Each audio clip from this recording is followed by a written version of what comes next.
वार्षिकोत्सव के अवसर पर मंच पर विराजमान इस संस्था के प्राचार्य आदरणीय गोपाल कृष्ण जी, जिला पंचायत के अध्यक्ष आदरणीय हेमराज सिंह जी, हमारे युवा नेता आदरणीय बंटी बना जी, यहाँ के मंडल के अध्यक्ष महेंद्र गोवा जी, सम्मानीय हमारे भगवत सिंह जी मंडलोई साहब, सम्मानीय हिरण सिंह जी जादौन साहब, श्रीमती चंदा वर्मा जी, हमारे बाबूलाल जी हावड़िया साहब, श्रीमान सवई सिंह जी सुसरिया साहब, हमारे मंडल के महामंत्री मांगीलाल जी, पालक शिक्षक संघ के अध्यक्ष राजेंद्र सिंह जी,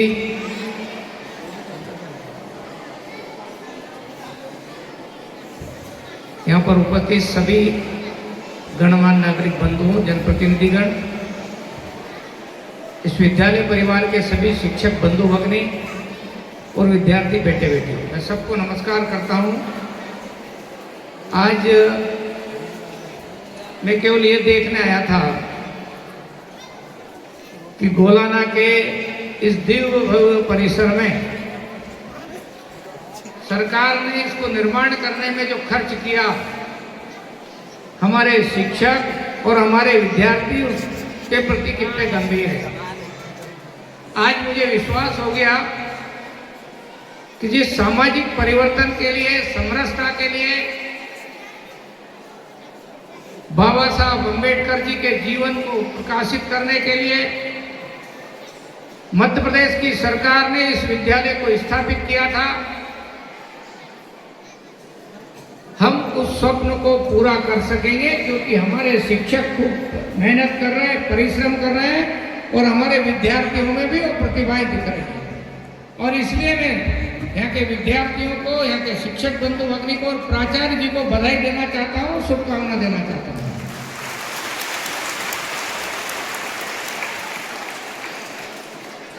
मैं हमेशा कहता रहा हूँ कि जो शिक्षा के मंदिर है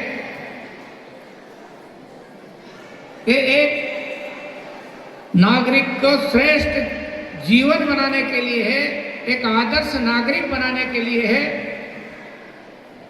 क्योंकि शिक्षा के जो मंदिर है वो विद्यार्थियों में पवित्रता का भाव, अपने देश और समाज के प्रति मेहनत करना, परिश्रम करना, एक संवेदनशील नागरिक का निर्माण करना, इन कर्तव्यों का निर्माण करते हुए शिक्षा दी जाती है। केवल हम एक्सपर्ट बनाना नहीं चाहते हैं, एक्सपर्ट तो कोई भी बना सकता है, लेकिन श्रेष्ठ नागरिक निर्माण करना, अच्छे नागरिक निर्माण करना, ईमानदारी के गुणों का विकास करना हमारे इन शांतिप्रिय विद्यालयों का उद्देश्य है। और इसलिए जो मेहनत आप लोग कर रहे हैं, परिश्रम कर रहे हैं, उससे मुझे विश्वास हो रहा है कि हमारे बेटे बेटियां खूब परिश्रम कर रहे हैं, मेहनत कर रहे हैं। जब मैंने देखा पंपापुर के बच्चे, जिनको समाज के लोग एक अलग दृष्टि से देखते हैं, लेकिन ये बगैर भेदभाव के साथ कोई ये पहचान नहीं कर सकता है कि कौन किस परिवार से आया है, एक समरसता का मंत्र देने का काम ये हमारे विद्यालय से हो रहा है।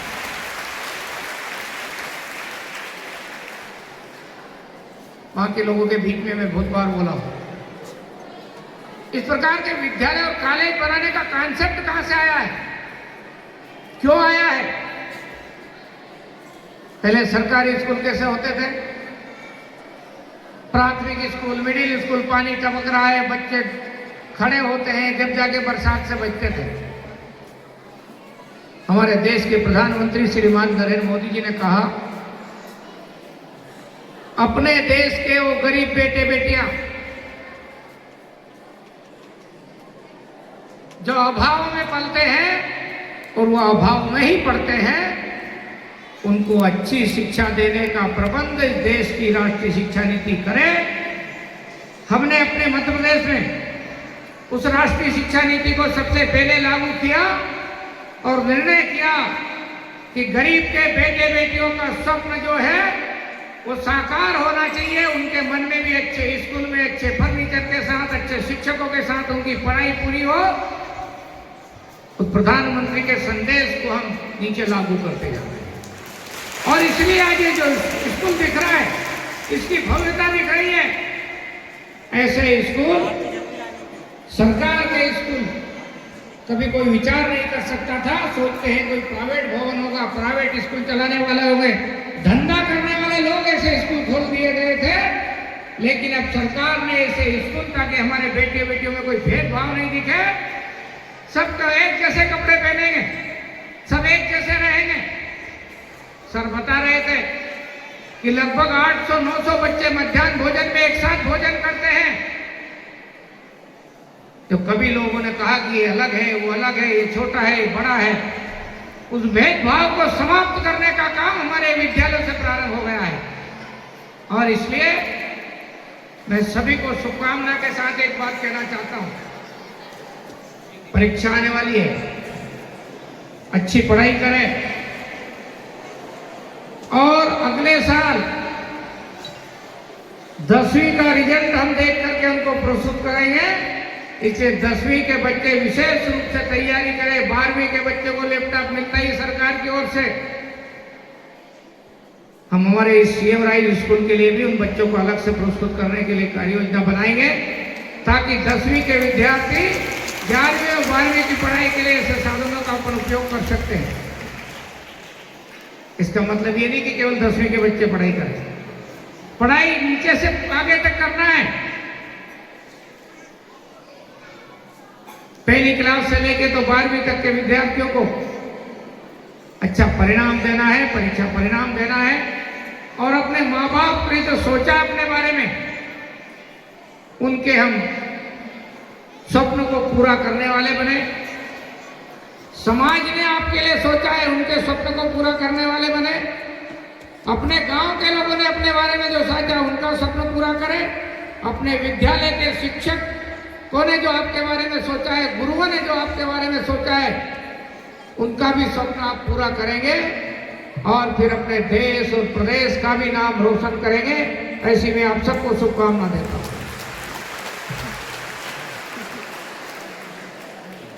मैं कुछ प्रश्न पूछना चाह रहा हूं आपसे। ये भारत माता का चित्र जहां पर रखा है, वहां पर कुछ महापुरुषों के चित्र रखे हैं। यानी 5 भारत माता सहित 6 चित्र हैं। मैं पूछना चाहूंगा, हम में से, उनमें से, उनके जैसे कौन बनना चाहता? तो मैं नाम लूंगा और हाथ खड़ा करेंगे, क्योंकि सबने अपने जीवन में बहुत काम किया है। मैं एक एक के जीवन के बारे में 2-2 शब्द बताना चाहता हूं। सरस्वती मां को हम प्रणाम करते ही जब हमने सरस्वती की आराधना की। रोज यदि सरस्वती माता की आराधना होती तो मैं तो आप सबसे विनती करता हूं, शिक्षक बंधु भगिनी से भी प्रार्थना करता हूं, ये सरस्वती की वंदना धार्मिक अनुष्ठान नहीं है। ये सरस्वती की वंदना वैज्ञानिक दृष्टिकोण है। हर मनुष्य को एकाग्रता देती है, सामर्थ्य देता है, विश्वास देती है।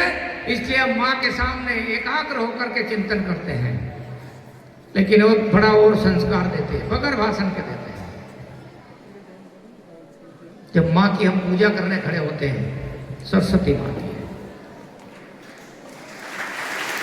तो हमारे मन में एक भाव होता है। बेटों के मन में हमारी बहनों के प्रति, हमारी माता बहनों के प्रति श्रद्धा और विश्वास का भाव पैदा होता है। और इसलिए हमारे देश में स्कूलों को संस्कार देने की एक फैक्ट्री बोला जाता है। ये संस्कार देने का उपक्रम है। बेटियों का सम्मान करने के लिए हम माँ सरस्वती की पूजा करते हैं। इसलिए सरस्वती की माँ की पूजा करते समय हम बैठे हो तो, खड़े हो तो हाथ जोड़ करके हम बैठना चाहिए, भाव के साथ बैठना चाहिए। आप देखोगे आप में कैसा परिवर्तन होगा। लेकिन दूसरे जो महापुरुषों के चित्र लगे हैं, जो सबसे पहले 500 साल पहले, जिन्होंने अपनी मातृभूमि के लिए, अपनी धरती के लिए, अपने लोगों के लिए संघर्ष किया था और घास की रोटी खाई थी, ऐसे महाराणा प्रताप का चित्र था। विदेशी आक्रांताओं से, क्रूर शासकों से संघर्ष किया था और हल्दी घाटी का जिन्होंने युद्ध लड़ा था और जिनका चेतक जैसा घोड़ा था, ऐसे महाराणा प्रताप जैसे कौन बनना चाहेंगे? हाथ खड़े करो, नीचे करो। बहुत अच्छा, शौर्यवान परिश्रमी महाराणा प्रताप। कोशिश करो अच्छी पढ़ाई करके हमारा स्थान इस प्रकार से बने। दूसरे महापुरुष है स्वामी विवेकानंद। बहुत कम उम्र में अमेरिका में जाकर के शिकागो के विश्व धर्म सम्मेलन में भारत की धर्म ध्वजा को फहराया था और भारत की संस्कृति को फिर से पुनर्स्थापित करने का जो महाअभियान देश में प्रारंभ हुआ था, उसमें स्वामी विवेकानंद ने दुनिया अमेरिका में जाकर के जो बड़ा हाल था, 4-5 हजार लोग होंगे, जितने वक्ता थे सबसे बाद में उनका नंबर लगाया था। हमारे देश के ज्ञान को सबसे नीचे रखा गया था, अपमानित करने की कोशिश की गई थी। लेकिन जब स्वामी विवेकानंद ने अमेरिका के लोगों को भाई और बहन संबोधित किया तो अमेरिका के लोग दंग रह गए कि भारत की धरती से आने वाला व्यक्ति हमको भाई और बहन, ब्रदर एंड सिस्टर बोल रहा है। हमारे देश का व्यक्ति कोई भाई बहन करके संबोधित नहीं कर रहा है। तो वहां के लोगों ने लगातार करतल होली की थी। बहुत देर तक सभा में एकदम सन्नाटा छा गया था कि भारत की धरती से आने वाला युवा सन्यासी दुनिया के किसी दूसरे देश के लोगों को भाई और बहन कह रहा है। ये वसुधैव कुटुंबकम का भाव स्वामी विवेकानंद ने अमेरिका के शिकागो के विश्व धर्म सम्मेलन में दिया था। ऐसे स्वामी विवेकानंद हम में से कौन बनना चाहते हैं? स्वामी विवेकानंद कौन बनना चाहते हैं हम में से? बताइए, आपको हाथ नीचे कर लो। तीसरे महापुरुष बैठ जाओ। तीसरे महापुरुष का फोटो लगा है, जिनको हम बापू कहते हैं। आजादी के आंदोलन में इस देश को खड़ा करने के लिए, अंग्रेजों को भगाने के लिए आंदोलन किया था, शांतिपूर्ण ढंग से आंदोलन किया था। ऐसे बापू जैसे कौन बनना चाहते हैं? हाथ खड़ा करो। महात्मा गांधी जैसे कौन बनना चाहते हैं? हाथ खड़ा करो। चलो बताइए आप सबको, नीचे करो। 30 और चौथे महापुरुष का मैं उल्लेख कर रहा हूं। बैठ जाओ बेटा, 2 मिनट बैठ जाओ जरा। बहुत मैं इसलिए कहना चाह रहा हूं कि आपके मन में उस महापुरुष के प्रति बनने जैसा लक्ष्य निर्धारित करना है। इसलिए मैं इन सब महापुरुषों का उल्लेख कर रहा हूं। चौथे महापुरुष जिनके नाम से विद्यालय है, डॉक्टर भीमराव अंबेडकर, जिन्होंने बहुत गरीबी में पढ़ाई की, बहुत अपमान के साथ पढ़ाई की, लेकिन अपनी देश और धरती के लिए काम करने का उन्होंने प्रण कभी छोड़ा नहीं। और जो संविधान आज हमको दिया है, उसमें उसको बनाने में उनकी बहुत बड़ी भूमिका थी। ऐसे डॉक्टर भीमराव अंबेडकर हम में से कौन बनना चाहता है? हाथ खड़ा करो। और डॉक्टर भीमराव अंबेडकर बनना है तो बहुत पढ़ाई करनी पड़ेगी, क्योंकि भीमराव अंबेडकर बहुत पढ़ाई करने वाले थे, बहुत इंटेलिजेंट थे। हमको भी वैसा बनना पड़ेगा तो पढ़ाई करनी पड़ेगी। हाथ नीचे करो। पांचवें महापुरुष, पांचवें महापुरुष का फोटो भी रखा है। इस स्कूल ने किसी योजना के आधार पर रखा है। हमारे यहां पर जो चित्र रखा है, जिनको देश लौह पुरुष के नाम से जानता है। जब देश स्वतंत्र हो रहा था, हमारा देश उसके पहले छोटी छोटी रियासतों में बंटा था। अंग्रेजों ने फिर कर दिया था सबको कि कोई भी रियासत या तो भारत में रहना चाहती तो भारत में रहे, या पाकिस्तान में जाना चाहते तो पाकिस्तान के साथ रहे। उनको स्वतंत्रता है। ये हमारे साथ छल किया था अंग्रेजों ने। लेकिन सरदार वल्लभ भाई पटेल के जुम्मे, क्योंकि देश के गृह मंत्री बने थे, उस समय जो जवाबदारी दी थी सरदार वल्लभ भाई पटेल को दी थी। सब रियासतों को जोड़ने का काम किया था। लेकिन दो रियासत,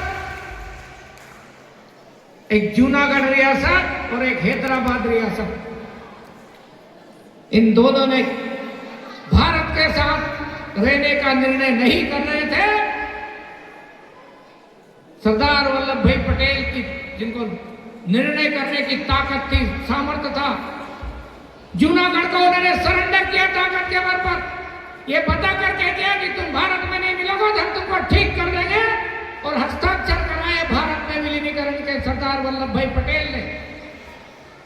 लेकिन दूसरी रियासत हैदराबाद, वो भी भारत के साथ नहीं मिलना चाहती थी। वहां पर सरदार वल्लभ भाई पटेल ने मिलिट्री एक्शन किया था, पुलिस एक्शन किया था, और वहां के नवाब को कहा था तुम हस्ताक्षर कर दो भारत में विलीन होने का, और नहीं तो तुमको समाप्त कर दिया जाएगा। ऐसे सरदार वल्लभ भाई पटेल के कारण आज ये देश अखंड भारत के रूप में हम सब लोगों के सामने है।